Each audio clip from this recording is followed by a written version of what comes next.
Muy bien. Adelante, Marcelino. Estamos contigo. Muchas gracias. Muy buenas noches. A continuación voy a presentar este segundo tema de nuestra jornada, cuyo título es Una aproximación al ente y et essentia en latín. Estará a cargo del presbítero licenciado Jorge Miguel Martínez. Él es sacerdote de Ciudad del Este. En su formación ha tenido grandes maestros, profesores de humanidades y teología que lo han introducido a la vida de estudio, principalmente en la lectura orante de la Sagrada Escritura, según la tradición benedictina, del cual le fue naciendo ese amor a la filosofía, a la Sagrada Liturgia. Se ha licenciado en el 2020 en filosofía por la Universidad Nacional del Este. Actualmente está cursando el doctorado en filosofía en la Pontificia Universidad Católica de Buenos Aires. Ha escrito varios artículos científicos y presentado ponencias en diversos congresos nacionales e internacionales. Dirigió curso y programa de formación en la Universidad Católica, en la Universidad Nacional del Este y en el Instituto Studium Sapiense. Actualmente es vicario de la parroquia Sagrado Corazón de Jesús y María en la diócesis de Ciudad del Este. También fue vicerrector y profesor del seminario diocesano, cura párroco y vicario episcopal para la juventud. Padre, te damos la bienvenida y desde ya muchísimas gracias por esta disponibilidad y tu tiempo para acompañarnos en este congreso. Así que muchas gracias y adelante. Muchísimas gracias a todos y a la Asociación de Filosofía Cristiana de Paraguay. Voy a presentar una pequeña gran obra de Santo Tomás de Aquino, que es el De Ente et Essentia, que está entre sus primeros escritos, ¿sí? Bien, pero antes que eso, antes de presentar la obra propiamente, hay que decir que la búsqueda por el punto de partida más conveniente para la actividad filosófica ha sido siempre una gran preocupación que está presente en distintas épocas. Santo Tomás comienza con una tesis aristotélica que dice: un pequeño error al principio se vuelve grande al final. Por eso, él, entre sus primeros escritos, se encuentra este texto sobre el De Ente et Essentia, donde él pretende introducir a sus compañeros de estudio en estas cuestiones, que es lo primero que capta el intelecto. Entonces, él aclara primero los significados de las nociones de ente y de esencia. Es lo primero que el intelecto puede captar. La filosofía de Santo Tomás, como es bien sabido, no se limita a una repetición del pensamiento de Aristóteles, aunque es su comentarista más importante, ciertamente. Nosotros sabemos que digamos así, ecumenismo de Santo Tomás, y él desarrolló una propuesta enriquecida por distintas tradiciones filosóficas para dar lugar a una síntesis realmente original. No obstante, él recoge en su filosofía las orientaciones básicas más importantes de la metafísica de Aristóteles, en particular la que tiene relación con las nociones de ente y de esencia, así como las relaciones entre el ser y el lenguaje, y todo eso él desarrolla en esta obrita pequeña, pero de gran envergadura y de gran importancia, que introduce a todo el trabajo de Santo Tomás. Realmente esta es una obra de gran actualidad, sin actualización, porque hay una distinción entre actualidad y actualización, puesto que cuando hay una actualización hay un cierto cambio en la forma de la cosa, pero la obra de Santo Tomás es no actualizada, sino más bien de gran actualidad, porque podemos ver en ella su lugar y su importancia que tiene en una visión filosófica ordenada y realista. Pasemos entonces ahora a hablar de esta obra, ¿sí? Ciertamente ya pasaron casi 800 años de su nacimiento, 800 años de su nacimiento, más bien, y bastante más de un siglo desde que León XIII, en la Aeterni Patris, en 1879, él declara a Santo Tomás como patrono de las escuelas y de las universidades católicas y quiso que relanzar los estudios tomistas, ¿sí? Pero nosotros podemos preguntarnos hoy nuevamente si vale la pena leer a Santo Tomás. Y sí, ciertamente vale la pena leerle. El de Ente de Esencia se comentó muchísimas veces y se estudió mucho desde el siglo XIII hasta el día de hoy. Y no trata solamente sobre cuestiones metafísicas, también expone la conexión entre el mundo metafísico y el mundo lógico, entre los conceptos de primera intención y de segunda intención, como los conocemos hoy a quienes hayan estudiado un poco de lógica, y principalmente en las cuestiones analíticas o filosofía de la mente, etc. Ahora, la obra de Et Esencia tiene la peculiaridad de haber sido escrita teniendo como destinatarios y motivo de composición a sus hermanos y compañeros de estudio, ¿sí? Eso se ve en la dedicatoria del mismo texto. Probablemente sus compañeros de la orden, que cuando llegaron a Saint-Jacques, al convento dominicano en la Universidad de París, para realizar sus estudios superiores, se encontraron así como perplejos debido a la novedad que representaban las nociones filosóficas traídas de la metafísica de Aristóteles, puesto que hasta ese momento lo que tenemos es que toda la filosofía cristiana estaba fundamentalmente basada en esa adaptación que hicieron los padres de la filosofía derivada de Platón, tanto que le llamaban nuestra filosofía a todo eso. Así que se encontró en esa época una especie de confrontación entre dos culturas, la cultura aristotélica precristiana, con toda su racionalidad radical, y la cultura cristiana clásica, basada en la revelación bíblica y elaborada con un platonismo corregido a la luz de la fe, ¿sí? Cuyo máximo exponente ha sido San Agustín. Así que había ambientes que estaban inclinados a rechazar a Aristóteles, sobre todo por la presentación que hicieron de Aristóteles comentadores como Averroes y Avicenas. Así que es probable que los compañeros de Santo Tomás le hayan pedido a Tomás esta introducción, esta obra, o un compendio para que pudiera reunir ciertas nociones filosóficas fundamentales. Realmente, el de Ente de Esencia es una introducción a su metafísica y no es un texto difícil, por el contrario, con un poco de introducción y ayuda puede ser una gran puerta de entrada a la obra de Santo Tomás. De la autoría de Santo Tomás nunca se ha puesto en duda, ¿sí? Y su periodo de composición fue entre 1252 y 1256, que fue cuando en el 57 es cuando recibe su licencia para enseñar. Entonces, aunque hay algunas disparidades pequeñas, el tiempo es casi seguro, entre 1252 y 1256. Entonces, ¿vale la pena leer? Sí, vale la pena leer porque Tomás estaba firmemente convencido de la compatibilidad que existe entre la fe y el mundo de la razón. Más aún que la filosofía era elaborada antes del advenimiento del Redentor, es como que esperaba la luz de Jesús para ser completada, ¿sí?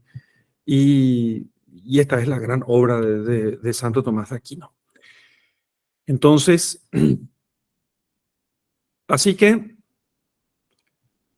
a ese desafío que siempre está vigente de demostrar la relación de complementariedad entre la razón y la fe, añade Santo Tomás añade más bien, se añade, y a esto responde Santo Tomás, la exigencia de responder al escepticismo que caracteriza al ambiente filosófico de nuestros días, que de una especie de un rechazo o de una duda acerca de la posibilidad de que nosotros conozcamos realmente las cosas. ¿Y qué va a decir Benedicto XVI? Que el hombre de hoy pretende que el hombre no puede conocer el ser, sino solamente las funciones experimentales de la realidad. Pero con Santo Tomás y con toda la gran tradición filosófica, nosotros, sin embargo, podemos estar convencidos de que en realidad el hombre no solo conoce las funciones que son de los entes corpóreos y de los entes que pueden existir, que son objetos de las ciencias naturales, sino que conoce algo del ser mismo. Conoce algo del ser mismo. Realmente conoce a la persona, conoce al tú del otro, y no solo el aspecto físico y biológico de su ser, sino incluso puede saber que es hombre, ¿sí? Así que, entonces, lo que voy a hacer en esta aproximación, como titulamos a esta ponencia, es recorrer someramente por todos los conceptos principales de cada uno de los 6 capítulos, los 54 parágrafos en los que está dividida esta obra en la edición leonina de mediados del siglo XX. Y entonces voy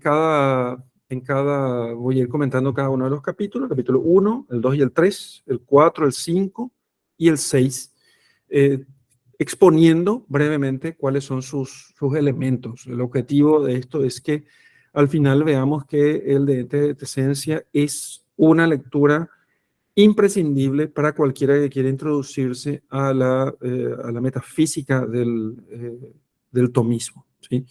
Que es la metafísica de lo real. Entonces, empezamos con el prólogo, un pequeño prólogo en 2 parágrafos, y luego el capítulo 1. Entonces, en primer lugar, Santo Tomás se plantea los 3 fines del opúsculo, ¿sí?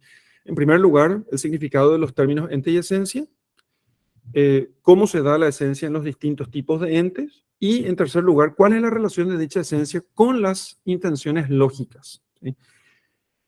Entonces, al primero de los fines, que es el significado de los términos ente y esencia, con lo cual va a comenzar, él dedica el primer capítulo, y a los otros 2 fines, cómo se da la esencia en los distintos tipos de entes, en los entes compuestos, en los entes, en las inteligencias separadas, ángeles y alma, y en Dios, y luego cuál es la relación que existe entre dicha esencia con las intenciones lógicas, ¿sí?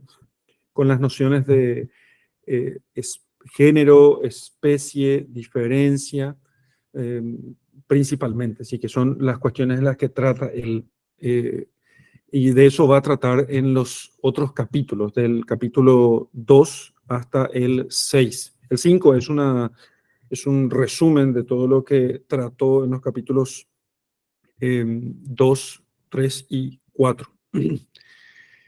Entonces,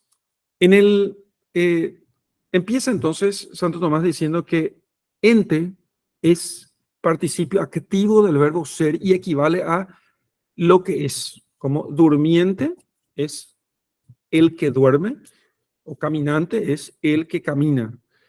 Y así entonces analiza las explicitaciones de los participios activos, entonces, que tiene siempre un sujeto y una acción. Lo que, ¿sí? Una esencia, un modo de ser, y luego lo que es, la segunda partícula del participio activo, que es el acto de ser. Entonces hay una esencia que tiene un acto de ser. Entonces, así Santo Tomás va siguiendo la máxima del realismo aristotélico de comenzar de lo compuesto a lo simple. No empieza por lo simple, sino que empieza él por lo compuesto, por aquello que cae bajo los sentidos en primer lugar, de lo posterior a lo anterior, como dice él en su obra. Y entonces empieza él por el estudio de las realidades compuestas y de aquellas formadas por materia y forma. Así que, como el fin del tratado es un estudio de la esencia, pero el punto de partida va a ser el estudio de cada tipo de realidad, el ente sustancial y del ente accidental, que son las 2 grandes divisiones. Entonces, eh, va a sostener Santo Tomás que no toda sustancia es entitativamente igual, sino que hay que dividir a los entes sustanciales en tres categorías: las sustancias compuestas, las sustancias inmateriales y la sustancia simple, la que llamamos Dios, según una expresión propia de Santo Tomás. Y entonces, y a lo largo del tratado va a ir enlazando, ¿sí? Va a ir enlazando cómo se puede, cómo vamos a ir viendo nosotros en el desarrollo de somero, resumido en esta exposición, la esencia de cada tipo de ente, los compuestos, los inmateriales y la sustancia simple, con las segundas intenciones lógicas, género, diferencia y especie, porque esas cosas se distinguen. Y con esto él introduce todo esto que nosotros conoceremos en la metafísica como la analogía del ser. No se dice ser del mismo modo en la sustancia simple, en Dios, que en los demás entes. Entonces, empieza diciendo Santo Tomás que no todo lo que es, aunque todo lo que es ente, no todo tiene el acto de ser con el mismo grado de perfección, ni todos comparten la misma estructura esencial, porque el ente, la noción de ente, es análoga. De ahí que Tomás va a hacer primero una división entre el ente per se y aquello a lo que propiamente se le puede llamar ente, y al ente per accidens, que como cuando decimos que el justo es músico, no porque corresponda a la justicia la ejecución de una pieza musical, sino que por azar, aquella noción de músico, el que es músico, acaeció a alguna persona que es justa. Entonces, ciertamente, el ente per accidens es el más débil. Y aunque se da efectivamente una realidad, se da sin un fundamento, o sea, se da por casualidad. Entonces, el ente per se, entonces, es el que propiamente nos interesa. Pero el ente per se, nuevamente, se divide en el ente categorial y el ente veritativo. El ente categorial es el ser que se da en la sustancia y en el resto de los accidentes, las 10 categorías aristotélicas. El ente veritativo, en cambio, es el uso de la cópula ser que hacemos en las proposiciones lógicas. Ahora, el punto de partida no puede ser el ente veritativo, porque en una proposición lógica yo puedo hacer una afirmación de ser en las negaciones, como cuando digo, por ejemplo, que la ceguera es, ¿sí? Entonces, pero la ceguera es una negación, y por ser una negación simplemente no existe. Entonces no puede ser el ente veritativo el punto de partida, va a tener que ser el ente categorial propiamente, el que se da en las sustancias y en los accidentes. En el trabajo de Santo Tomás, entonces no se estudia el ente veritativo y tampoco se estudia el ente per accidens. Lo que interesa a Santo Tomás en este trabajo es el ente per se y el ente categorial propiamente. Ese es el contenido de su trabajo. Eso es lo que trata él en el capítulo 1. Ahora, en el capítulo 2 y 3, va a tratar sobre la sustancia sensible, ¿sí? O sea, el ente compuesto de materia y forma. Y aquí va a decir Santo Tomás que la tesis central en el segundo capítulo, primero, luego hablaremos del tercero, es que la esencia de las sustancias compuestas, es un tema muy interesante porque normalmente lo que pensamos nosotros es que confundimos nosotros el ente, la esencia de las cosas con su forma, pero Santo Tomás va a decir que la esencia de las sustancias compuestas de materia y forma es a su vez un compuesto de materia y forma. ¿Sí? La esencia de los entes compuestos es un compuesto de materia y forma, porque coincide la esencia de un ente sensible con su misma individualidad y está significado por la definición. Este es un tema súper importante, porque entonces él se va a separar de aquellos que van a decir que, por ejemplo, la persona humana es su alma, y entonces no, la persona es un compuesto de cuerpo y alma, ¿no? Entonces, sin embargo, esto introduce un problema que Santo Tomás va a resolver a lo largo de estas páginas sobre si hay tantas esencias como individuos y si esas esencias son compartidas entre unos y otros. Y retorno a algo que dije antes, que en el de ente de esencia él va a mostrar cómo se relacionan no solamente las realidades metafísicas, sino también con las realidades lógicas. Y va a resolver algunas cuestiones sobre los universales de más adelante, ¿sí? Entonces, ¿qué dice Santo Tomás aquí? Que ni la sola materia ni la sola forma son la esencia completa de las sustancias compuestas. Tampoco la esencia es un tipo de relación que se da entre la materia y la forma, que podría ser una solución rápida que uno podría dar a esto. La esencia debe ser realmente un tipo compuesto de materia y forma. Entonces, pero la materia aquí no es la materia del ente sensible, que es lo que va a llamar aquí Santo Tomás la materia ciñata. La materia ciñata, quantitate, es el principio de individuación de los entes. ¿Qué es esto tan raro que estoy diciendo? Como si yo tengo una misma naturaleza, como esta naturaleza se individúa en este individuo sin que yo tenga la misma naturaleza que otro y al mismo tiempo a mí se me puede decir hombre y al otro también puede ser hombre. Es porque precisamente aquí la esencia consiste en en el compuesto de forma y de materia. No la materia ciñata, quantitate, sino la materia común. Hay una distinción entre estas dos materias que a veces en un curso de introducción a la filosofía no hay tiempo para indicar, pero hace una distinción entre la materia signada o designada, la materia designada por la cantidad, y la materia común. Entonces, ¿qué es la materia designada o ciñata? Es es la materia que concretiza al individuo. Estos huesos, esta carne, usa Santo Tomás el ejemplo, estos huesos, esta carne. En cambio, la materia común, la materia no designada o no ciñata, es una suerte de primera abstracción que se hace sobre la materialidad del individuo. Huesos y carnes, simplemente. No estos o aquellos, sino simplemente huesos y carnes. No se refiere necesariamente a estos huesos o a aquellos huesos, sino simplemente huesos y carnes. Y huesos y carnes es una realidad material, pero es materia común, ¿sí? Entonces tenemos que la esencia del hombre implica su forma o alma racional, pero incluye también una mención a su materia común, ¿sí? Es cuerpo, carnes y huesos, animal, ¿sí? Y alma.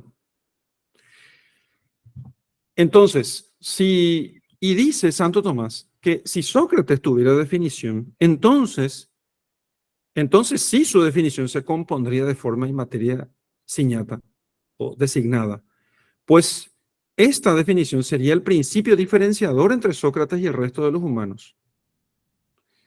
Pero eso no es así, ¿sí? En ese sentido se puede decir que realmente el individuo humano es indefinible. Pero insiste en que las definiciones de los entes naturales incluyen la materia común, porque si no, no diferirían entre sí las definiciones naturales y las definiciones de las matemáticas, que son por naturaleza definiciones abstractas, ¿sí? Entonces, por ejemplo, y pone este ejemplo de Santo Tomás, al definir punta, decimos nosotros, el extremo agudo de un objeto. Objeto es, obviamente, un objeto material. Si no ponemos en la definición objeto, que es la materia sensible común en este caso, entonces coincidiría punta, extremo agudo, con la definición con vértice de un ángulo agudo. Entonces no podríamos nosotros distinguir si al decir extremo agudo estamos hablando del extremo agudo de un objeto o del ángulo del vértice de un ángulo agudo. Entonces, eso es lo que indica precisamente la esencia y no el extremo agudo de este objeto, sino de todo objeto, porque la definición va a requerir esa composición de forma y de materia, no designada, sino materia común. Materia común. Entonces, termina estas cuestiones de distinción entre materia designada y materia no designada y analiza entonces 3 ejemplos. Y aquí estoy haciendo simplemente una introducción sin entrar a explicar la cuestión, donde él distingue los 3 tipos de todos. El todo universal, el todo integral y el todo potencial, ¿sí? El todo universal tiene partes subjetivas, como por ejemplo, animal es un todo universal y la parte subjetiva es vaca, león, donde de vaca y león puedo decir también que son animales. Entonces, la vaca es animal, el león es animal. El todo, que es animal, es un todo universal. No es lo mismo que, por ejemplo, cuando usamos todos integrales, que es el segundo tipo de todos.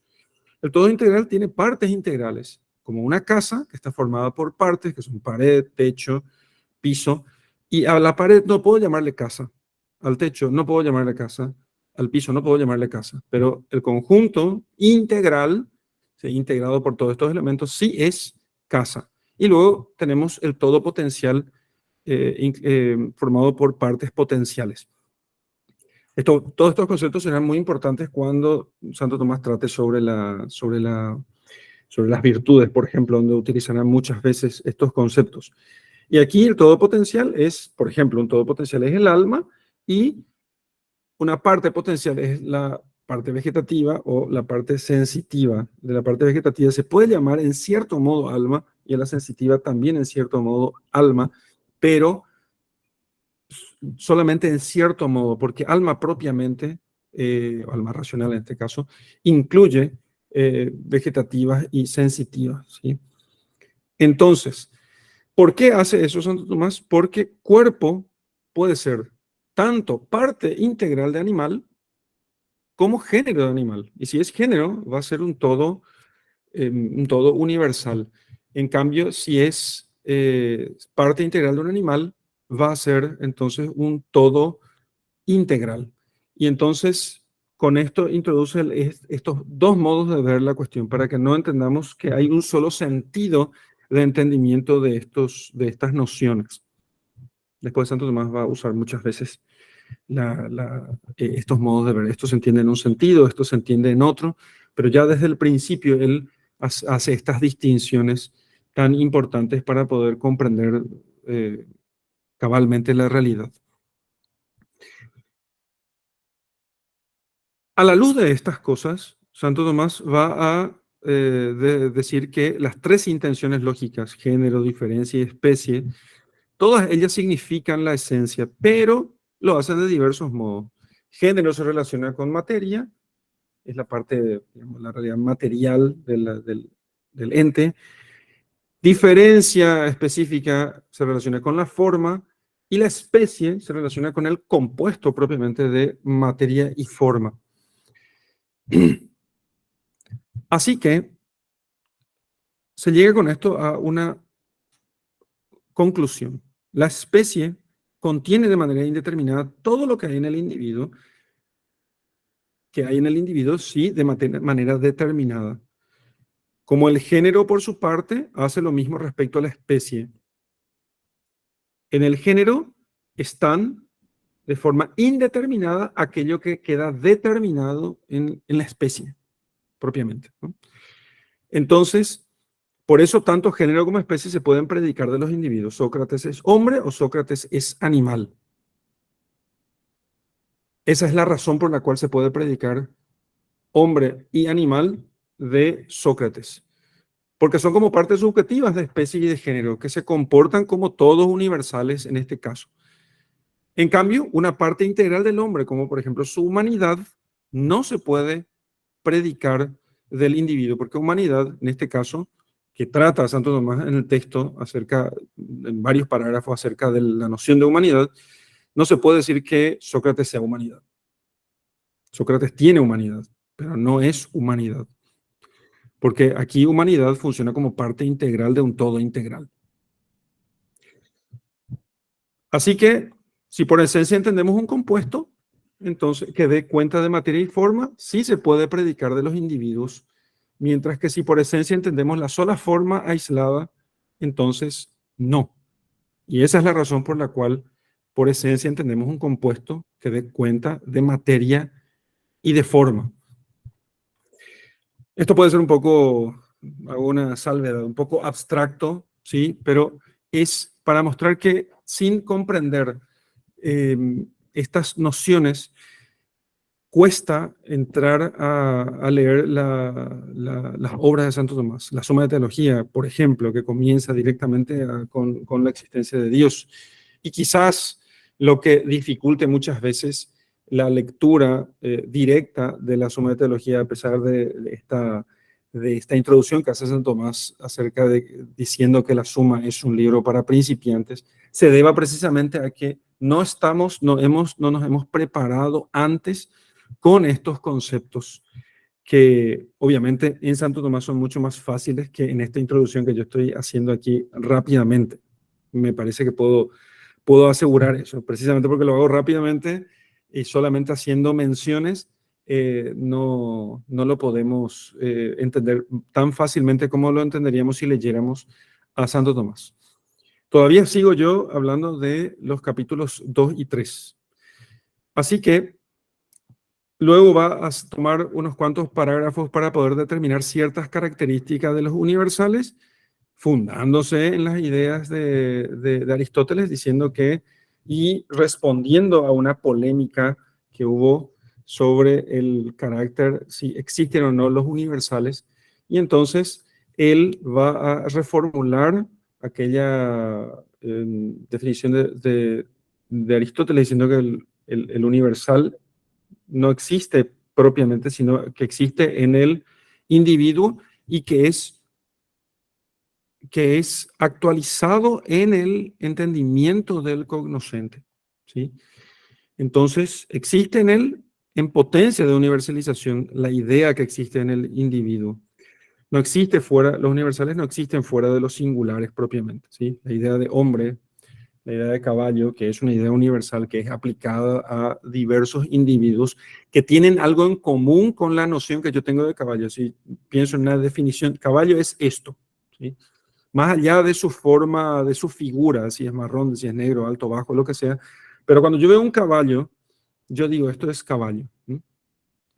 Ahora, eso no está solamente en mi mente, está en la cosa, ¿sí?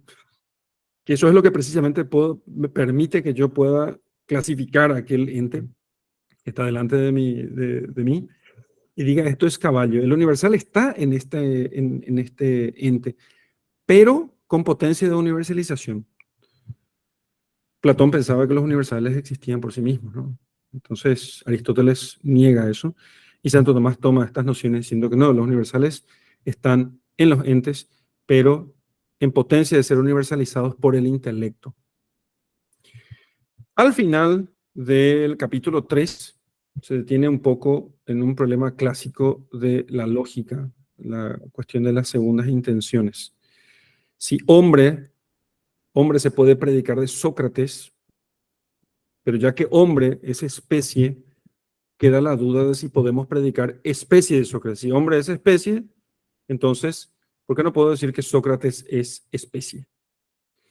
Y Santo Tomás responde que no, porque la noción de especie es un accidente que sigue a la esencia según el ser que tiene en el intelecto, no en la realidad. La noción de especie es un accidente que sigue a la esencia hombre, según el ser que tiene en el intelecto. No tiene en la realidad, ¿sí? En el intelecto se lo conoce como especie, no en la realidad. Lo mismo se puede decir del género y de la diferencia, ¿no? Así que Sócrates es animal, no género, ¿sí? Sócrates no es género, ni Sócrates no es especie, Sócrates es animal, ¿sí? Hasta ahí los capítulos 2 y 3, rapidísimo, mucho más rápido de lo que podrían leer. Y si no entienden, por lo menos he cumplido con mi objetivo de que no entiendan y digan, bueno, está bien, vamos a leer ahora. Vamos a leer el de ente et esencia. Aquí, así como les digo, es mucho más fácil la lectura directa que la explicación o comentario que yo pueda hacer de esta gran pequeña obrita, ¿sí? Ahora pasemos al capítulo 4. Una vez que ya Santo Tomás trató acerca de las sustancias compuestas de materia y forma y cómo estas están compuestas de esencia, y la tesis central es que la esencia de las sustancias compuestas es el compuesto de materia y forma, entonces pasa en el capítulo 4 a trabajar sobre las esencias de las sustancias separadas, o sea, del alma, de las inteligencias, que son los ángeles, para Santo Tomás. Llama inteligencias porque así los llamaba Aristóteles, ¿sí? Entonces, el alma humana, las inteligencias de los ángeles y la causa primera. Y sostiene entonces que las sustancias separadas no están compuestas de materia, obviamente, porque estamos hablando de sustancias separadas de la materia, sino una composición de forma y de ser. Sigue habiendo composición. Y esto va a ser muy importante porque entendamos que de esto, no solamente tenemos las 5 vías de Santo Tomás, también en el de ente de esencia hay un primer argumento sobre la existencia de Dios, que es muy interesante, gracias o sobre las nociones de ente y de esencia. Entonces, él va a decir que las sustancias separadas no están compuestas de materia, sino que tienen una composición de forma y de ser. Tiene que haber composición, porque solamente la causa primera es simplicísima. Entonces, ¿qué es la forma? La forma es la cuididad o la naturaleza simple. La forma es, en este caso, la cuididad. El quid es el qué y es el acto de ser el qué. Y la naturaleza o naturaleza simple es otro modo también de hablar de la esencia. De esencia se le podría llamar, y Santo Tomás distingue aquí, cuididad, naturaleza, esencia. Son en cierto modo sinónimos, pero también por otra parte resaltan aspectos distintos. Así que la esencia de las inteligencias es su misma forma. En las cosas compuestas de materia y forma, Tomás muestra que cuando una es la causa de la otra, la que es causa puede existir sin la otra. Y con ello tenemos el sustento de la prueba acerca de la inmortalidad del alma. En la relación entre materia y forma, la materia no puede existir sin la forma. La materia existe gracias a la forma, porque la forma es la causa de aquella en cuanto como nosotros la conocemos. Nosotros no conocemos materia prima así, solita, sin forma. Lo que conocemos siempre es materia informada, con forma, no forma figura, sino como configuración de la cosa. Pero no es imposible que haya forma sin materia, porque si la forma es la causa de la materia, entonces la forma puede existir sin la materia. Entonces, aquí Santo Tomás va a estar pensando en aquellas formas que son cercanísimas al primer principio y en consecuencia en formas que pueden subsistir entonces sin materia, que son las inteligencias que únicamente son formas, que son las almas de los que han muerto y los ángeles, ¿no? Entonces, no es necesario que las esencias o cualidades de estas sustancias sea algo distinto de la misma forma, ¿sí? Luego, Santo Tomás va a distinguir entre la esencia de las sustancias compuestas y la esencia de las sustancias simples creadas. Así, la esencia de las sustancias compuestas abarca tanto la forma como la materia y, en consecuencia, no solamente la forma, pero la esencia de las sustancias simples creadas es solamente su forma. Entonces, aquí va a ofrecer dos diferencias que permiten conocer las razones para aceptar esta distinción entre sustancias compuestas y sustancias simples. Primero, es que en una sustancia compuesta, la esencia puede significar como todo o como parte lo que lo cual sucede a causa de la designación de la materia. Si recordamos el tema de la materia designada, ¿sí? La materia signata, ¿sí? Es que en las cosas compuestas de materia y forma, la materia es el principio de individuación. Y entonces, siguiendo esta misma línea, las cosas compuestas se multiplican por la materia. Aunque una sola es la esencia, en primer lugar, esta esencia se multiplica por razón de la materia, porque la materia se distingue precisamente por la cantidad, para que yo pueda saber que hay para que pueda notar la materia con una cierta cantidad, con una cierta medida, entonces con un cierto número, entonces eso implica que se distinga esta materia de la otra. Cuando la forma adviene a esta materia, entonces aquí la esencia se individúa. Ese es el principio de individuación. Entonces, la esencia de las realidades simples es un todo y por ello no hay nada fuera de la forma que sea el receptor de la forma. Este es el argumento para decir que los ángeles no tienen, cada ángel es su propia especie. ¿Sí? Cada inteligencia es su propia especie. Porque como son formas que no advienen a una materia, entonces no pueden ser, deben estar ya especificadas de antemano, ¿sí? Deben estar individuadas de antemano. Y cada ángel, entonces, cada inteligencia separada, cada ser espiritual, tiene que ser así su propia especie. Así que van a haber tantos individuos como especies, va a decir Santo Tomás. ¿Sí? No puede haber muchos individuos de la misma especie tampoco, ¿sí?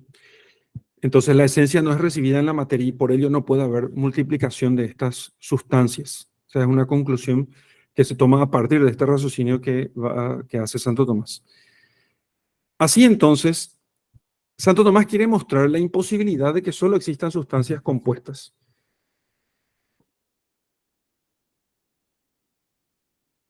Entonces, ¿pero a qué sustancia compuesta se está refiriendo él? ¿Sí? No la sustancia compuesta de materia y forma, porque se ha mostrado que ya que hay sustancias simples, cuya esencia es su forma, y hay sustancias compuestas de materia y forma.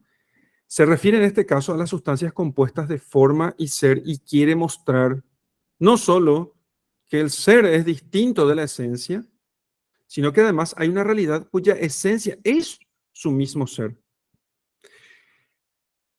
Es importante este tema de que en las inteligencias superiores, en los ángeles, exista una composición de esencia y ser, porque precisamente el ser les va a ser dado por este que es su mismo ser, por esta esencia que es su mismo ser, que es Dios. Si ellas fuesen su mismo ser, entonces existirían por siempre, pero su ser les ha sido dado por Dios. Así que debe haber entonces una realidad que sea únicamente ser y que sea subsistente, que sea el ipsum esse subsistens, que no reciba ninguna adición de la diferencia ni por la forma, ni mucho menos por la materia. Entonces, no debe tener forma para así identificarse con su ser y no debe tener materia para así ser subsistente. Y si su realidad equivale a su ser, tiene que ser única, no puede haber otra. Entonces, en el resto de entes, ser y esencia deben ser distintos. ¿Sí? Así que, una vez que Santo Tomás hace estas distinciones entre ser y forma, formula un argumento para probar la existencia de Dios, y eso en la edición leonina, en el parágrafo 34 en adelante, se vale así de la causa eficiente. Tomás quiere mostrar que es imposible que una realidad cuyo ser es distinto a su naturaleza, o a su cualidad, o a su esencia, pueda ser causa de sí mismo. Su ser es un ser, entonces por eso, recibido de otro. Y aquello que es causado por otro encuentra su fundamento en lo que es por sí mismo, en lo que es causa primera, que nosotros llamamos Dios. Por eso, va a decir textualmente, es necesario que haya una realidad que sea causa del ser de todas las cosas y que dicha realidad sea únicamente ser. Dios es. ¿Sí? Así quiere evitar Santo Tomás un retroceso al infinito para toda realidad que no sea únicamente ser. Su ser es causado por otro. Entonces, todo lo que recibe algo de otro está en potencia respecto de él, y esto que es recibido en él es su acto. Y entonces, después, Santo Tomás va a mostrar cómo estas sustancias separadas, que son las inteligencias, los ángeles, deben existir, y parece como que va mostrando un argumento sobre la necesidad de la existencia de los ángeles, solamente con argumentos racionales, porque eso completaría el orden de los seres, ¿sí? Eso completaría el orden de los seres, así como el mineral, la piedra, tiene un cierto, en su materialidad, tiene un cierto acto, pero es más potencia que acto. El hombre, en su unión de forma y materia, tiene potencia y acto. La inteligencia, a medida que van subiendo en las jerarquías, tiene más acto que potencia, pero el que es acto sumo, entonces tiene que ser la causa de todos ellos. Y así, la idea que tiene Santo Tomás del universo es una realidad ordenada, donde a medida que los entes están más cerca de aquel que es su mismo ser, tienen más realidad actual, ¿sí? Tienen más actualidad o más ser en acto que las realidades inferiores o alejadas de él. Hasta aquí entonces el capítulo 4. En el capítulo 5, como he dicho, es un resumen, ¿sí?, de todo esto, y entonces él vuelve a revisar otra vez las cuestiones. Es una síntesis de los tres grandes tipos de esencia, que son la divina, las sustancias separadas y las sustancias compuestas por materia y forma. Uno podría comenzar leyendo leyendo el capítulo introductorio, luego pasar al capítulo 5 para tener una visión general y luego estudiar detenidamente el 3, el 2, el 3 y el 4, ¿no? Y luego, finalmente, en el capítulo 6, Santo trata acerca de la esencia de los accidentes. La esencia de los accidentes, que son aquellas cosas que no existen en sí mismas, sino existen en otro, como por ejemplo la blancura, porque no existe el blanco existiendo por sí mismo, sino que hay cosas que son blancas, entonces, o la transparencia no existe por sí misma, sino que hay algo que es transparente. Entonces, ellas no tienen un ser independiente del sujeto, tienen una definición, por eso, incompleta. Algo semejante ocurre cuando definimos las sustancias compuestas de materia y forma. O sea que no podemos definirlas sin poner su forma y aquello de lo cual es forma. Pero hay una gran diferencia entre las formas sustanciales y las formas accidentales. Es que las formas sustanciales son parte de la esencia completa de un ente, mientras que las formas accidentales, dado que el sujeto al que le advienen es un ente en sí mismo, es un ente completo y subsistente, entonces en los accidentes no se da la esencia completa de un ente ni parte de esta, ¿sí? Por eso los accidentes, al participar de modo secundario de la noción de ente, solo pueden tener esencia en cierto modo, ¿sí? La esencia de los accidentes es una esencia, tienen esencia en cierto modo, tienen acto de ser en cierto modo, porque existen en otro. Entonces, puesto que, y aquí en todo en este capítulo, va a tratar acerca de los accidentes que surgen de la materia, los que surgen de la forma y los que surgen del compuesto de materia y forma. Con lo cual, terminamos esta aproximación. Esta es una introducción completa al programa del ente et esencia de Santo Tomás, y que sirve como introducción, como gran introducción a todo el trabajo, a toda la metafísica de Santo Tomás. Me parece que aunque empezar por la metafísica a veces puede ser muy difícil para un alumno de introducción, para un estudiante que esté introduciéndose recién, a veces pasa que uno cuando está estudiando la filosofía empieza por la lógica, que es como para que uno se tire del puente, ¿no? Porque hay muchísimos conceptos completamente nuevos y le cuesta ver, y sobre todo porque a veces los cursos de lógica se hacen muy rápidamente.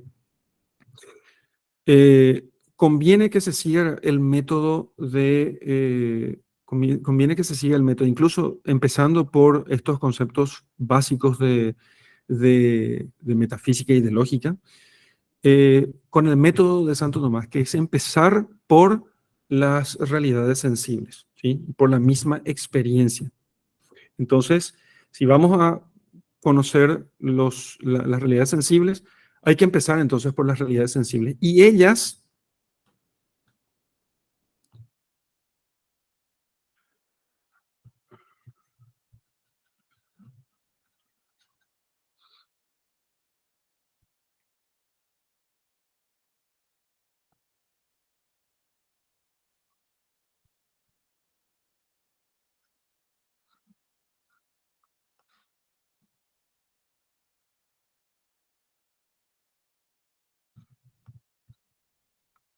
creo que se cortó en algún momento, ¿sí? Ahí está. ¿Me escuchan? Sí, padre, te Sí. escuchamos perfectamente. Quedó trabada la imagen, ¿no? Bien, entonces, y estas realidades sensibles son las que nos van a hablar a nosotros acerca de las realidades que son puramente inteligibles. ¿Mm? Santo Tomás es realista, en cierto modo, como solemos decir. Nosotros no podemos conocer la naturaleza de las inteligencias de los ángeles, pero podemos entender que ellas, en la medida en que se acercan al acto puro, entonces tienen más acto de ser, y en la medida que se alejan tienen menos acto de ser, con lo cual introduce de ese modo la diferencia que existe entre ellos, entre los ángeles, ¿sí? Bueno, esto es lo que puedo hacer en esta muy somera introducción al de ente et esencia, que recomiendo fuertemente leerlo. Te agradecemos, padre, por tu presentación y como bien lo has mencionado, la metafísica de Santo Tomás de Aquino requiere un trabajo lento, un estudio realmente con mucha paciencia porque es algo que requiere esfuerzo. Entonces, te agradecemos por tu ponencia y abrimos este espacio para las preguntas y algunas aportaciones que tengan los presentes. Pueden levantar la mano y le damos la palabra sin ningún problema.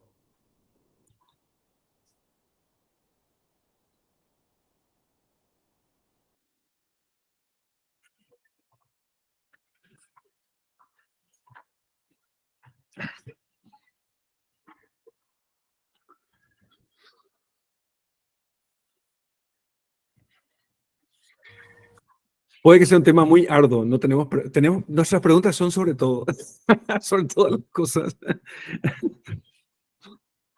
Muy bien. Ok. Ahí Marcelino levantó la mano. Y Adelante, Marcel. muy bien, bien. Gracias, Paí, por tu exposición. Usted habló de como hay como unos grados del acto de ser, ¿no? Si podría explicarnos eso un poco con ejemplo, ¿no? Estos seres compuestos, los inmateriales, los seres simples, Perfecto. para... Fíjense Bueno, que la materia es pura potencia, ¿sí? La materia es pura potencia. Entonces, y cierto acto de la materia se da precisamente por la forma, ¿sí? Entonces, por ejemplo, una piedra tiene lo que tenga de potencial la piedra está precisamente en su materia. Y lo que tiene de actualizada, de acto, está en su forma, en su ser piedra. Pero una piedra puede ser, voy a poner algunos ejemplos burdos así para poder aproximar esto a todos. Una piedra puede convertirse en muchas cosas, ¿no? En muchísimas cosas, por obra del artesano que le va dando forma en cuanto figura, ¿sí? Forma en cuanto figura. Hay que entender que el término forma es la constitución interna de la cosa que hace que esto sea esto y no otra cosa, ¿sí? Eso es la forma. Ahora, saltemos el tema y vayamos a la inteligencia, la primera inteligencia justo después de Dios, ¿sí? La primera inteligencia justo después de Dios, en cambio, en ella lo que es potencia es su forma y su ser es su acto. ¿Mm? Entonces, ella tiene una actualización muy superior a todas ellas y no puede ser otra cosa más que aquello que ella es. O muy poca cosa puede ser, salvo parecerse a Dios por la gracia santificante podría ser, ¿no? Entonces, no es que ella no pueda, no es acto puro, pero está muy cerca del acto puro, muy cerca del acto puro. Entonces, y en el medio de estos, de la inteligencia, de esta inteligencia superior que estamos imaginando, y de la piedra, tenemos al hombre que es un compuesto de alma y cuerpo. Lo que tiene de potencial, entonces, es su cuerpo, y lo que tiene de actual es su alma, su forma, ¿sí? Pero sí, respecto fíjense ustedes cómo esto es mucho más acto respecto de la piedra, mucho menos acto respecto de la inteligencia y respecto de del ser simplicísimo que es Dios. La distancia aún es infinita. O sea, entre el último de los ángeles y Dios, la distancia sigue siendo infinita, porque el primero de los ángeles recibe su ser de Dios, no tiene su ser por sí mismo, y por eso precisamente la distancia entre él y Dios aún así es infinita, ¿sí? Entonces, sin embargo, el hombre, en la medida en que él actualiza sus potencias, ¿sí? Que precisamente se dan porque él actualiza sus potencias por dos razones. Porque él es compuesto, tiene materia, y por otra parte, porque también respecto de los ángeles, él tiene una forma compuesta de esencia y ser, ¿sí? Tiene una forma compuesta de esencia y ser. Entonces, digamos que el hombre no solamente es superior a los minerales, obviamente por lo que estamos diciendo, sino, y es inferior a los ángeles, pero está como una especie de quicio o como bisagra entre estos dos mundos, entre la materia, no hay pura materia propiamente, porque sino que la materia más baja, la que tiene la forma más simple, ¿sí? Y el ser, la inteligencia más elevada que tiene que tiene la forma superior y el ser más perfecto posible entre las criaturas. Eso es lo que nos puede servir a nosotros de ejemplo. Si pensamos nosotros en estos grados de alma que solemos estudiar en una introducción a la filosofía, como alma vegetativa, sensitiva y racional, que están por debajo del hombre, o sea, entre el hombre y la piedra, digamos así, entre el hombre y el mineral. Entonces, el alma es el principio de movimiento, ¿sí?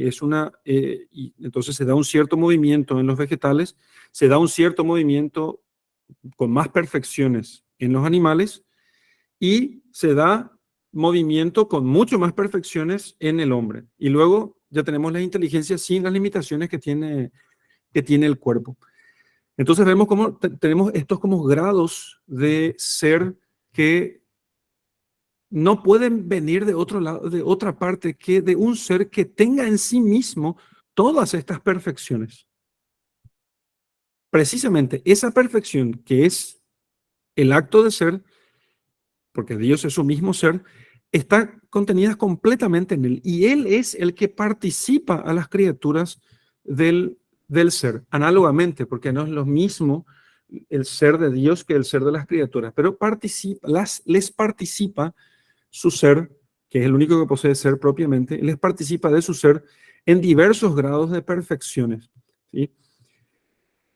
una mirada superficial, por eso no se puede estudiar las 5 vías sin otras cuestiones paralelas de Santo Tomás, pero la vía de los grados de perfección, cuando no se conoce estos argumentos del de ente de esencia, suele parecer así, digamos, ante una mirada simplista o ignorante, más bien el que no conoce las obras, le va a parecer que es la más débil, ¿sí?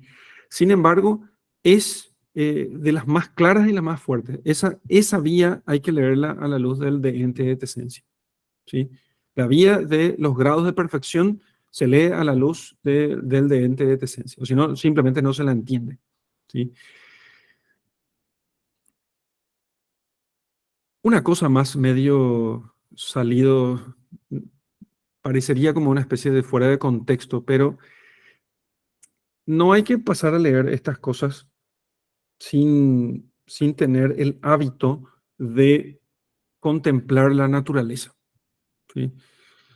Le suelo decir a mis alumnos de los cursos en los que estoy que pasar a leer directamente los textos de Santo Tomás sin tener un mínimo, que no es poco, mínimo hábito de contemplación de la naturaleza, va a hacer que ellos simplemente en el mejor de los casos, memoricen las definiciones y más o menos las entiendan, pero no habrán visto la realidad. El que se acostumbra a contemplar la naturaleza, y cuando digo la naturaleza, digo toda ella, o sea, desde los minerales más ínfimos hasta las estrellas eh, que, que giran sobre nosotros cada noche.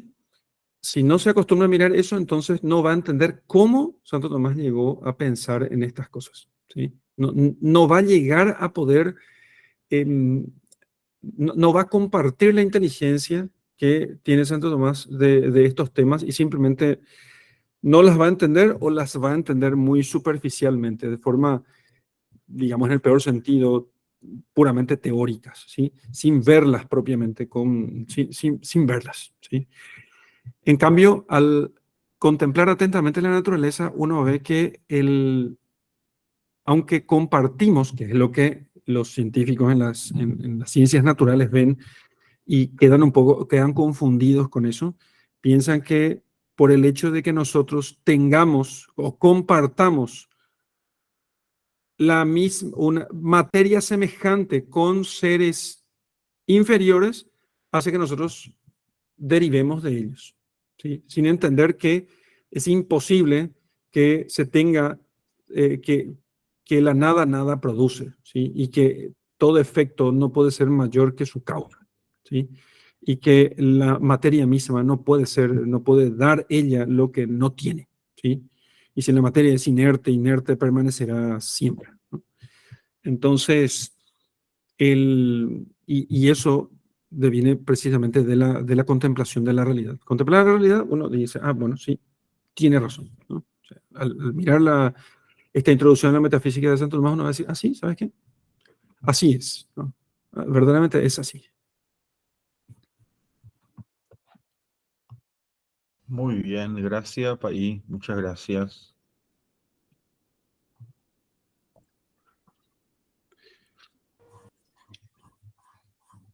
Muy bien. ¿Alguien que quiera preguntar más o agregar algo a lo que se viene hablando?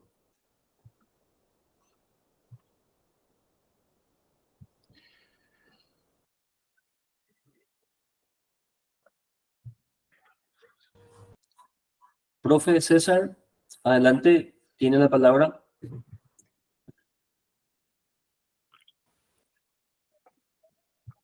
Ahí estoy.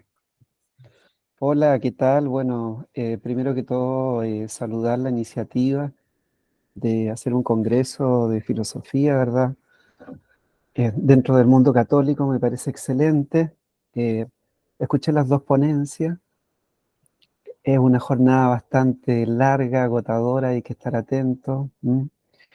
Eh, bueno, yo voy a hacer un alcance y una pregunta que también la hice hace poco a otro ponente que también era un país, por cierto, ¿eh? También era un país. Y estaba hablando respecto de Zubiri. ¿Mm? Antes de ello, también le señalo, ¿verdad?, que yo estudié con Jorge Guido en la Pontificia Universidad Católica de Valparaíso, que en su momento era una eminencia, ¿verdad?, en Santo Tomás.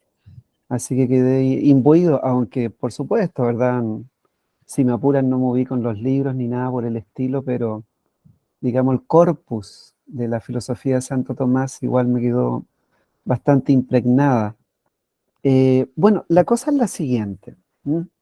Y acá me voy a apoyar un poco, voy a ir nuevamente, ¿verdad?, al tema que más estudio, que es la realidad absolutamente contemporánea. ¿M? Eh, con lo siguiente, bueno, primero voy a desarrollar el problema y después doy algunos referentes. Eh, para el mundo antiguo, para el mundo medieval también, existía una realidad en sí, y lo repitió también el anterior ponente, ¿verdad? Lo recalcó muchísimo. Hay una realidad en sí. Está por un lado lo que podríamos llamar, ¿verdad?, la conciencia, el entendimiento, la inteligencia, y esa inteligencia se comunica con una realidad que realmente existe fuera de él. Un dato duro que solamente comenzó a ponerse en cuestión, yo creo que antes, ¿verdad? Mucho antes, pero digamos con Kant, eh, este problema entre la comunicación del ente, ¿verdad?, del ente inteligente con lo real, queda expuesto de manera, digamos, muy clara con el sujeto y objeto. Es decir, tenemos un objeto, pero ese objeto depende de la percepción del sujeto. No es por sí solo, y acá es el punto al cual quiero ir, no es por sí solo, no tiene una independencia, sino que por el contrario, tiene una dependencia. Ahora Kant nos abre una puerta, ¿verdad?, a esto, y nos dice que eso es la cosa en sí, el dato duro, lo real, lo independiente, pero que la cosa en sí es incognoscible. ¿M? Ese es más o menos, ¿verdad? Estoy hablando de manera muy general, el rayado de cancha que hace Kant. Pero después, ¿verdad?, con el advenimiento de la fenomenología, sobre todo en la zona de reflexión de Husserl, la conciencia ya definitivamente se incorpora a la realidad.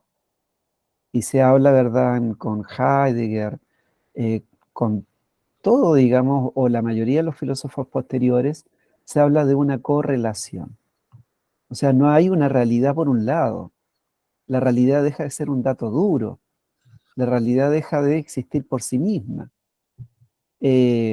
Sino que hay una relación, una correlación con una copertenencia, diría Heidegger, con el sujeto, con quien la conoce, con la inteligencia, con la conciencia. Pues bien, ahora vuelvo nuevamente a Santo Tomás. ¿Por qué sería pertinente? Y acá tomo algo, ¿verdad?, de la primera charla.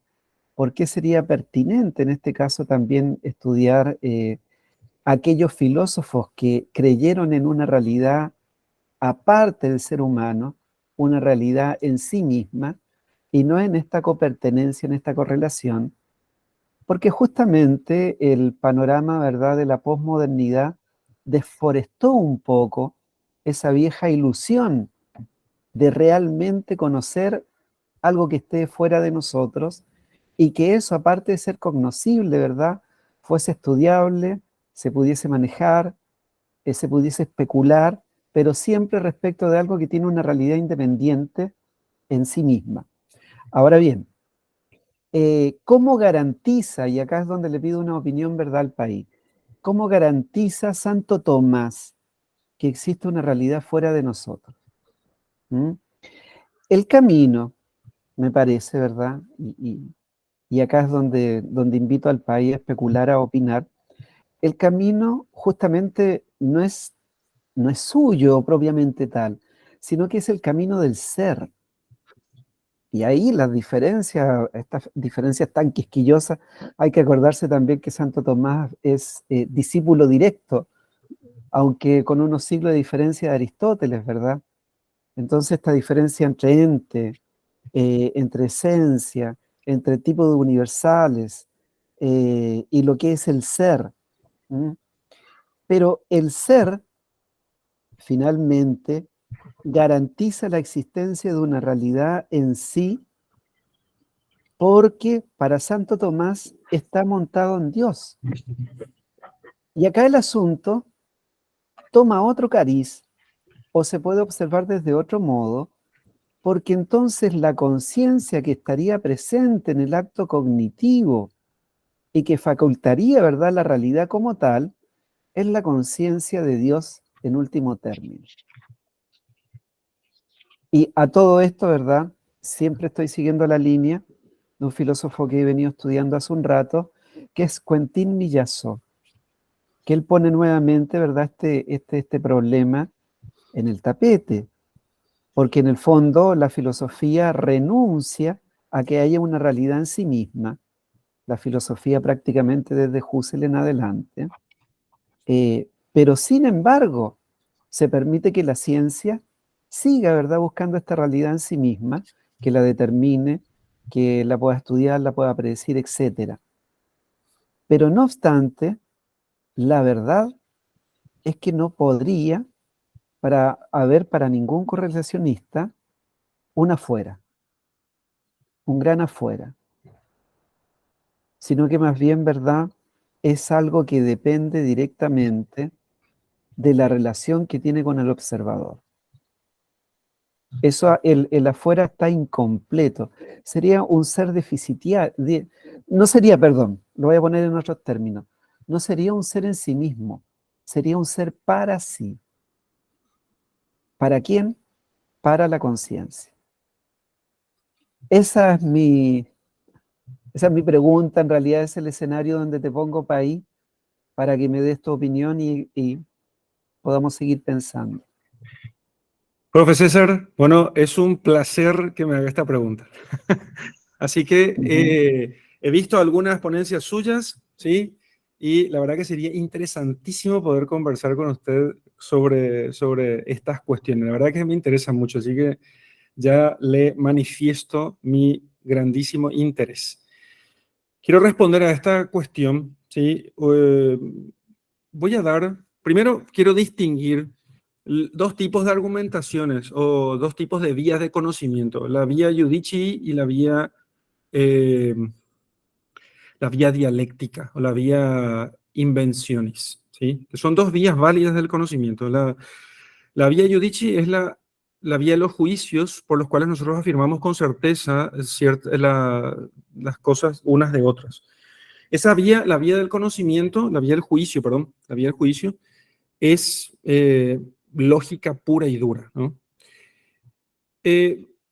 Bajo esa vía, nosotros podemos conocer, digo, pocas cosas, no en cuanto que sean pocas en sí mismas, son un montón de cosas, pero comparado con el conjunto del universo, es poco, ¿sí? Y la otra vía, que es muy utilizada no solamente en la filosofía, sino también en las mismas ciencias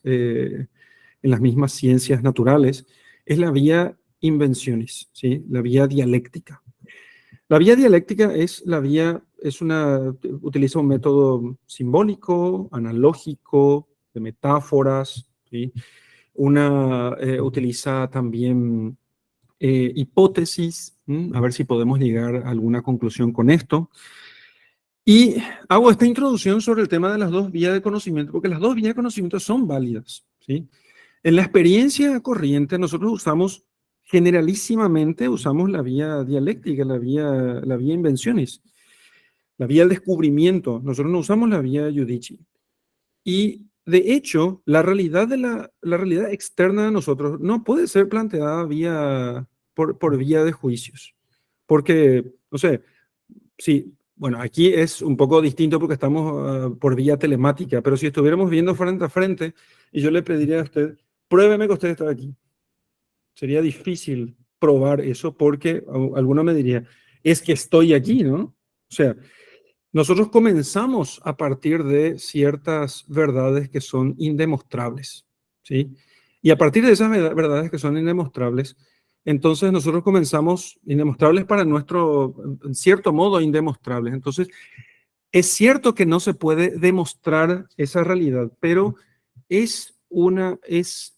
digamos, es aceptado comúnmente por el hombre que se puede conocer. Y para ello quiero utilizar 5 argumentos de un sobrino de Widow, ¿sí? En un texto que tengo aquí enfrente, porque suelo utilizar su libro para eso. He leído varias obras de los varios Widow, porque me parece que ellos se heredan así el interés por la filosofía. Y dice, entonces, pone estos 5 argumentos. Lo digo ordenadamente porque soy malo con las listas y prefiero tenerlo aquí en la punta enfrente. Conocer es siempre conocer algo. Si decimos nosotros que conocemos, siempre conocemos alguna cosa. Aun si todo lo que conociéramos fuera falso, el hecho de que haya conocimiento significa que hay cosas, que el ser es. Eso es lo primero. Y eso ya es bastante. Nosotros sabemos que algo que podemos llamar mundo existe, aun si no pudiéramos decir nada sobre el mundo. Lo segundo es que hay una tendencia espontánea en la naturaleza humana a considerar que el conocimiento es conocimiento de las cosas. Y agrego aquí que si no fuera así, entonces nosotros tendríamos una naturaleza cuya finalidad sería imposible de realizar.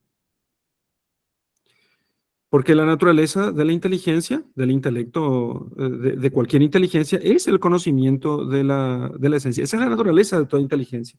La inteligencia, por definición, lo que quiere conocer, lo que conoce es la esencia.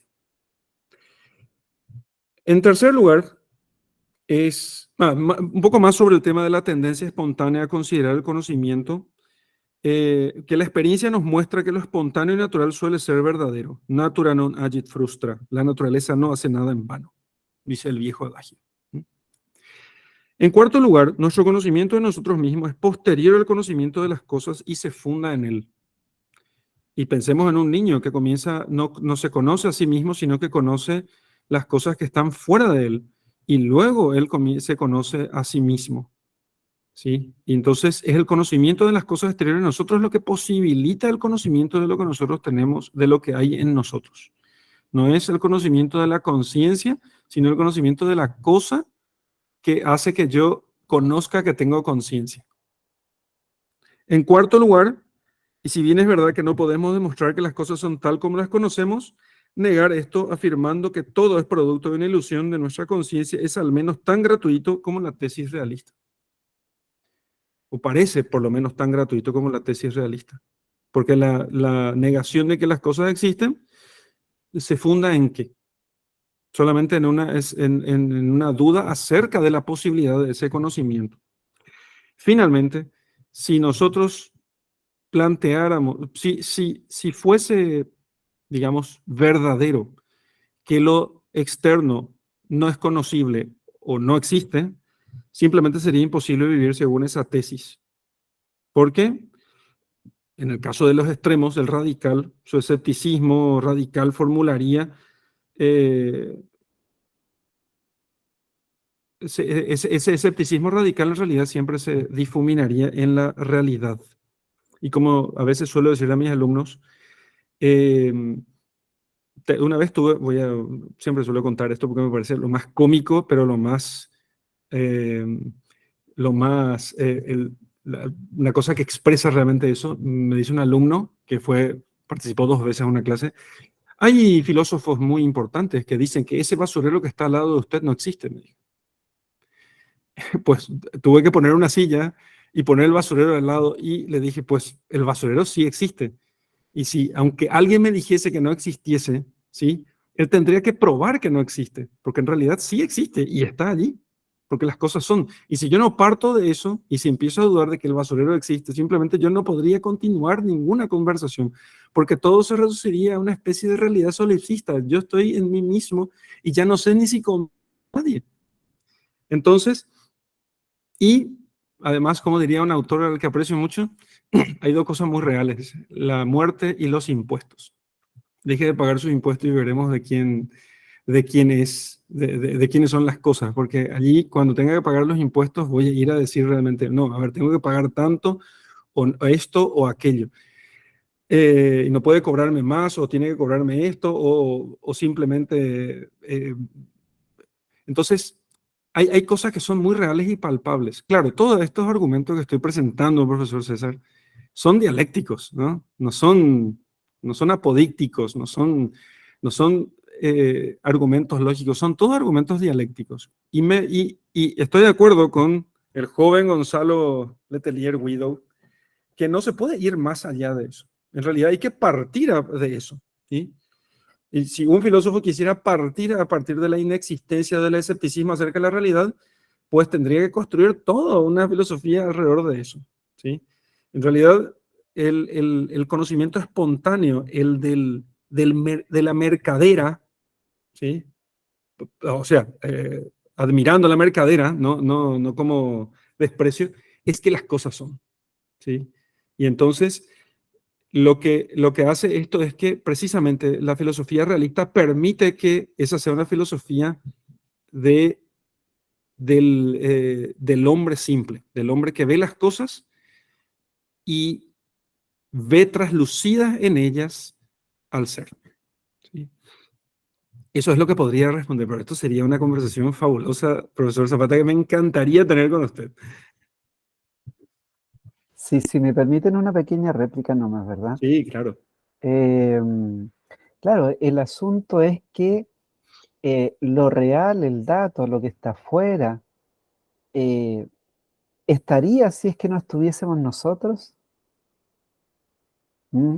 Entonces, es ahí, ¿verdad? Cuando, bueno, ahí podríamos recordar a toda la modernidad que ser es percepción, pero yo también, o sea, acá, digamos, poniendo mi opinión en el tapete, yo también creo en el afuera. ¿Mm? Creo en el afuera y creo que hay que restituir los caminos hacia el afuera. Pero no obstante, no puede ser de una manera, o no se puede encontrar un camino que todavía sea certero, digamos. A ver, lo que quiero decir es que esto es como un problema de esos problemas que hay en matemática, que pasan y pasan generaciones, ¿verdad? Y no se pueden resolver, porque no hay ninguna forma de probar el afuera sin mí, sin una conciencia. No hay una forma de probar un afuera sin una conciencia. Entonces, por lo tanto, el camino para fortalecer esta afuera, filosóficamente es complicado y además fue rematado, ¿verdad?, por la fenomenología. La fenomenología al poner la correlación. Yo creo que ya ¿verdad?, en Kant, como lo señalé. Entonces, es restituir nuevamente sin ser ingenuo, tal y como lo hizo usted, Pai, o sea, sin partir de una realidad tan ingenua, de que la realidad es lo que realmente percibimos, sino que tratar de ver esta relación de nuevo entre la conciencia y la realidad es como bastante complicado. Y lo otro que te iba a preguntar, claro, estaba el hijo. El hijo estaba estudiando también, ¿verdad?, un doctorado. Sí, así es. Y, ¿cómo es que se llama? Espérate. Bueno, por aquí. No sé si es Gonzalo, pero esto tiene Gonzalo. que ser sobrino, porque es su segundo apellido, es Ya. Gonzalo Letelier Widow. No, yo conocí a Juan Antonio. Juan Antonio Guido, un Es un tremendo profesor de profesor. política. Sí. Y bueno, y eso es, bueno, y ya para terminar, así muy cortito, casi siempre hago esta pregunta, ¿verdad?, a los ponentes, porque es un tema que estoy investigando y quiero sobre todo entender los argumentos de los filósofos. eh, eh, ya, lo último, ¿verdad? Una puerta de salida que siempre puede tener, en este caso, un filósofo que filosofa con la religión. ¿Mm? Es que la conciencia entonces es producto de la materia. Y la materia, ¿verdad?, es producto en este caso de la creación nuevamente. O sea, la conciencia sería un momento de la materia. Estoy pensando, por ejemplo, ¿cómo se llama este gran filósofo evolucionista que hablaba de la noósfera? Eliyahu Sherdán. Segura- Sí, exactamente. Cuando se le da a la conciencia la connotación, ¿verdad?, de que está constituida también de la misma materia que la materia. Ujú. Entonces ahí suele resolverse el problema. ¿Mm? Conciencia y materia en realidad tendrían el mismo contenido, por así decirlo. Pero bueno, como dices tú, daría para mucho y ya no le quiero quitar tiempo a nadie. Muchas gracias, Pai. Gracias. Me permite una réplica breve, 2 minutos. Entonces, en primer lugar, pienso que la conciencia tiene que ser, sí, bueno, la conciencia, no entro tanto en la conciencia, más bien en el intelecto, ¿sí? Como los objetos del intelecto son de carácter inmaterial, entonces la materia es incapaz por su propia naturaleza de tener esas facultades. Ese es el argumento tomista, ¿sí? Entonces, eso en primer lugar, si la conciencia emerge de la materia, estaríamos dándole a la materia una capacidad causal superior a sus propias fuerzas, ¿sí? En segundo lugar, no me parece que sea ingenuo, ¿sí?, la aceptación de la percepción de la realidad, ¿sí? Sobre todo porque me parece más bien que que en el principio de la sabiduría está más bien un acto de humildad, por el cual uno se ve en el mundo, ¿sí?, y entonces empieza a ver las cosas en este mundo así como las recibe. En primer lugar, el mundo digo como orden cósmico, ¿no? No como el mundo sino como orden cósmico. Entonces, y solamente me cabría responder de nuevo que una facultad que fuese incapaz de realizar su objeto sería una cosa vana. Entonces, introduciríamos una incoherencia dentro de la realidad. Si fuese así, ¿qué me aseguraría que si yo no puedo conocer la realidad extramental, qué me asegura que yo pueda conocer la realidad intramental? Entonces, más bien yo preguntaría, no, yo diría, ¿por qué la pregunta acerca de la posibilidad del conocimiento de lo real? No cuál es la respuesta a eso, sino por qué la pregunta. ¿Por qué la puesta en duda? Y eso es. Gracias, profesor. Esto estuvo muy bueno. Muy bien. Yo creo que ya debemos ir cerrando por cuestiones de horario. Te agradecemos, padre, por tu ponencia, por tus explicaciones. También agradecemos a todos los presentes en este segundo día de nuestro segundo Congreso de Filosofía Cristiana del Paraguay. Y este congreso le dedicamos al más sabio de los santos y al más santo de los sabios, Santo Tomás de Aquino, ¿verdad? Entonces, desde ya, muchísimas gracias, padre, y a todos los presentes. El congreso continúa, pero ya de manera presencial en la Universidad Católica, Facultad de Filosofía y Ciencia Humana, Campus Itapúa, en la UCI. Vamos a ir ahí. Vamos a estar el miércoles, el jueves y el viernes. No obstante, vamos a estar transmitiendo por la página de Facebook de la asociación para que puedan seguir también ahí las transmisiones. Desde ya, muchísimas gracias y nos encontraremos oportunamente. Hasta luego. Hasta luego, Hasta excelente. luego. Saludos, profe César, también. Muchas gracias. Por la fenomenología.